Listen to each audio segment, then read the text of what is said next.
छल कपट और तानाशाह करके अपनी सरकार बनाने वाले प्रधानमंत्री नरेंद्र मोदी पे इस बार जनता ने भी भरोसा नहीं किया। लेकिन यह बात शायद चंद्रबाबू नायडू और नीतीश कुमार के दिमाग में नहीं घुसी।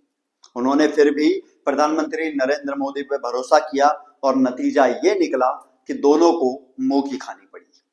दोनों ने मांग की थी 5 मंत्रालय देने की, लेकिन जितने भी बड़े मंत्रालय थे वो सारे के सारे प्रधानमंत्री नरेंद्र मोदी ने बीजेपी के खेमे में ही डाले। फिर चाहे गृह मंत्री की बात करें तो वो अमित शाह को दिया गया गृह मंत्रालय, और उसके बाद अगर डिफेंस मंत्रालय की बात करें तो वो राजनाथ सिंह को दिया गया।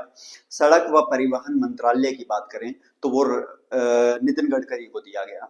ऐसे जितने भी बड़े मंत्रालय थे वो सारे के सारे बीजेपी ने अपनी पार्टी के खेमे में रखे। और वही अगर दोनों को नीतीश कुमार और चंद्रबाबू नायडू के ऊपर बात की जाए तो उन दोनों को सिर्फ एक मंत्रालय मिला, वो है झुंझुना मंत्रालय। यानी कुछ भी नहीं, नीलबेटा सन्नाटा।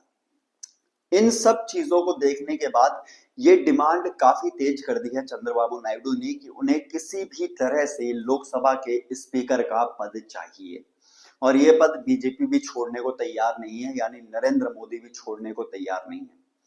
झूठे प्रधानमंत्री को ये चीज समझ आ गई है कि जिस तरह 1999 में जब टीडीपी का स्पीकर था लोकसभा के सदन में, उस समय मात्र एक वोट से अटल बिहारी वाजपेयी की सरकार गिर गई थी। अगर उस समय बीजेपी का स्पीकर सदन में होता तो शायद ये दिन बीजेपी को नहीं देखना पड़ता और उस समय सरकार नहीं गिरी होती। तो यहाँ पे उनको पता है कि स्पीकर पद की इंपॉर्टेंस क्या है। लेकिन वही चंद्रबाबू नायडू को भी पता है कि अगर लोकसभा का स्पीकर उनकी पार्टी का रहेगा तो बीजेपी की इतनी हिम्मत नहीं होगी कि चंद्रबाबू नायडू की टीडीपी जो पार्टी है उसके साथ तोड़फोड़ कर सके। हालांकि बीजेपी अपने सहयोगी दलों को हमेशा पीछे छोड़ती आई है, वही नरेंद्र मोदी इस बार भी कर रहे हैं। नरेंद्र मोदी अपने सहयोगियों को बार बार ठेंगा दिखा रहे हैं, चाहे वो शिवसेना हो, चाहे वो टीडीपी हो, फिर जेडीयू हो। और 56 इंची सीना वाले प्रधानमंत्री का दबदबा तो उसी समय देखने को मिल गया जब शपथ ग्रहण समारोह में बांग्लादेश की प्रधानमंत्री को बुलाया गया और वो पहुंच गई सोनिया गांधी के घर पे। सोनिया गांधी से मुलाकात की, राहुल गांधी, प्रियंका गांधी वाड्रा से मुलाकात की और उन्हें आशीर्वाद दिया। अब धुआं उठा है तो आग भी लगी होगी। तो ये भी माना जा रहा है कि राजनीतिक विषयों पर भी चर्चा जो है वो कांग्रेस पार्टी के लोगों से की गई। वहीं शपथ ग्रहण समारोह की कुछ फोटोज आप देखेंगे तो कुछ गिने चुने पड़ोसी मुल्क के जो प्रधानमंत्री और राष्ट्रपति थे वो ही शपथ ग्रहण समारोह में आए।